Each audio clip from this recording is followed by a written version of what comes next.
अभी इन्होंने कहा भारत बर्बाद हो गया। भारत इतना बर्बाद हो गया कि जब गिरवी रखा गया था सोना, और देश में कितनी बेरोजगारी, कितनी जो इनकी सरकार थी ना जब सोना गिरवी रखा गया था। आज भारत चांद पर खड़ा है, आज भारत चांद पर झंडा लहरा रहा है, तो इनको दुख हो रहा है। देखो मेरे देशवासियों, कांग्रेस का चेहरा। और सुनिए, भारत के ट्रेड डील की बात करते हो, आप में क्या डील हुआ है? आपको आज तक ही 2006 से लेकर के चालू रखे थे फॉरेन से डील करने के लिए, लेकिन डील नहीं कर पाए। सरकार इनकी चली गई, डील नहीं कर पाए। मोदी सरकार में फॉरेन जैसा जो ट्रंप ने क्यों बोला मालूम है? जब फॉरेन से डील हुई तो वहां के जो है राष्ट्रपति ने भारत की इकोनॉमी की बात की, तो इनकी ट्रंप साहब का कान खड़े हो गए कि हम तो वहीं के वहीं रह गए। तब जाकर ये ट्रेड डील हुई है। इनको कुछ पता है नहीं, ये कांग्रेसी सिर्फ घुमाते हैं गोल गोल, क्योंकि जलेबी की फैक्ट्री लगाते हैं ये ना। हम तो जलेबी बनाते हैं मजदूर आदमी, ये फैक्ट्री लगाते हैं, इतने पढ़े लिखे हैं ये कांग्रेस वाले। राइट, सामने बात करी 2006 में हमारी ट्रेड डील क्यों सफल नहीं हुई? क्योंकि भारत के हितों को गिरवी नहीं दिखा जा रहा था। आज से पहले आप देख लीजिए 3% पे डील हुआ करती थी, 3% को 6 गुना बढ़ा के 18% कर दिया, और उसमें भी अपने कंधे थपथपा रहे हैं। कैसा मैथमेटिक्स है भाई इनका? एक आदमी ने 5 थप्पड़ मारने जा रहा था, 2 खा के आगे, नहीं भाई मैंने 3 बचा लिए, 18% पे हमने डील साइन कर दी। क्या हिसाब किताब है भाई साहब इनका? कितना शानदार बात है। और रही बात गिरवी रखने की, सोना गिरवी रखने की बात, चंद्रशेखर सरकार थी जब ये सोना गिरवी रखा गया था। याद होना चाहिए, कांग्रेस की सरकार नहीं थी। याददाश्त तो खैर इनसे आपस में कोई लेना देना ही नहीं है।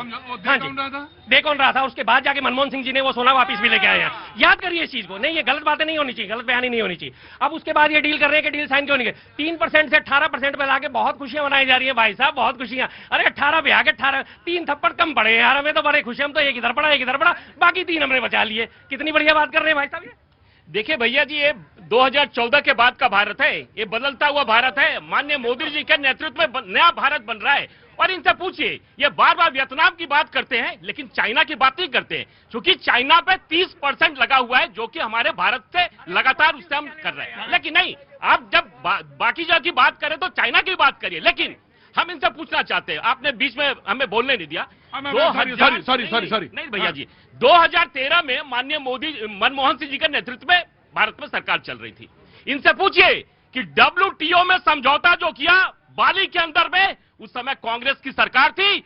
और यदि आज हमारे देश के लोग 80 करोड़ लोग लाइन में लगकर अगर अनाज ले रहे हैं, तो यह हमारी सरकार ने 2017 के जनवरी में इन्होंने ट्रेड डील किया था। उसमें MSP कैंसिल हो रहा था, उसमें हमें PDA पे जो हम PDS से हम जो अनाज दे रहे हैं वो कैंसिल हो रहा था। लेकिन हमारी सरकार बनने के बाद 2015 में हम लोग समझौते को रद्द किया और इस देश के किसानों के, जो कि इस देश का भगवान है, उसके लिए न्याय किया। और आज देश की जनता को हम मुफ्त में अनाज भी हम ही दे रहे हैं। Right, Samajwadi party, please come.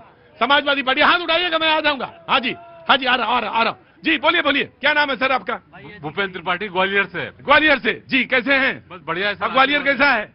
Gwalior बढ़िया है।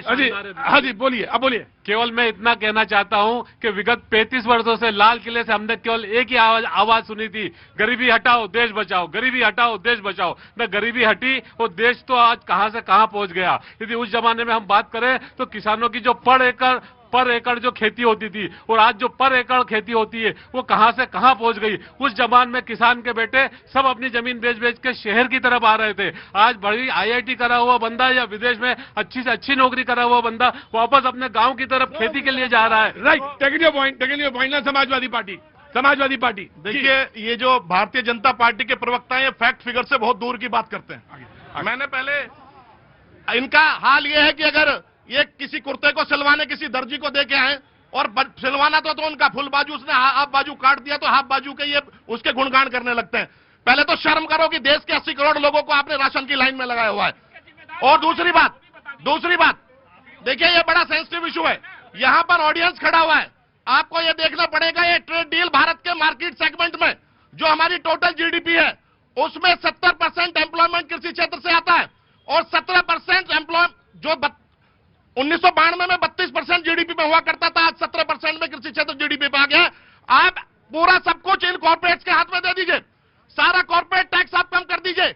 आज corporate tax, personal tax corporate tax से ऊपर निकल के चला गया। दूसरा, इनको ये इस बात की शर्म होनी चाहिए कि जब आज भी 70% कुछ भी बोलेंगे, चिल्ला के कुछ भी बोलेंगे। जरा मैं इनसे पूछना चाहता हूं, पढ़े लिखे प्रवक्ता है, मैं सम्मान करता हूं मेरे भाई का, चौहान साहब का। जरा बता दे 2014 में अर्थव्यवस्था कहां थी और आज कहां है, जरा इतना बताइए। IMF और वर्ल्ड बैंक के आंकड़े से जरा पूछिए, फिर मैं इनको एक आंकड़ा और दूंगा प्लीज। देखिए, मैं आपके यहाँ प्रश्न के जवाब देने के लिए खड़ा नहीं हुआ, पहले मेरी फैक्ट फिगर की बात कीजिए। नहीं, मैं बताऊंगा। इनके हिसाब से देश ही 2014 में आजाद हुआ है। देखिए प्रतीक जी पहले इनसे बात, पहले एक मिनट मेरी बात सुनिए। पहले समाजवादी पार्टी बोलेगा। देखिए, इनको ये बात का पवन जी जिंदाबाद। आप जहां खड़े हो जाए वहीं से शुरू हो जाता है टाइम। अब 5:50 हुआ है। हाँ जी, ये डील हमारे देश के लिए इतना इंपैक्ट करने वाली डील है क्योंकि एम्प्लॉयमेंट का जो मैं कह रहा हूं 70% डिपेंडेंसी आज भी कृषि क्षेत्र पर आधारित है।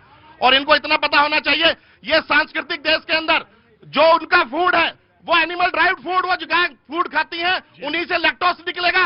पहले तो इस संस्कृति की सरकार की बात करते थे, आज अगर वो ड्राई फूड यानी स्लोटर हाउस से बचा हुआ चारा, अब वो चारा नहीं खाएंगी। अमेरिका की गाय चारा नहीं खाती, वो वहां दाना खाती है, जो स्लोटर हाउस से बचे हुए जो दाने हैं उनको खाकर उनका दूध निकलेगा। हमारे कल्चर सेंसिटिव देश में अगर वो दूध बिकेगा। और एक और मैं इनको बात बताना चाहता हूं, इस डील में जो ड्राइव्ड फूड की बात, कल्चरल सेंसिटिविटी की बात, दूसरी बात ओपन एंडेड एग्रीमेंट की बात, दालों पे कहीं स्ट्रिक्ट नहीं लगा।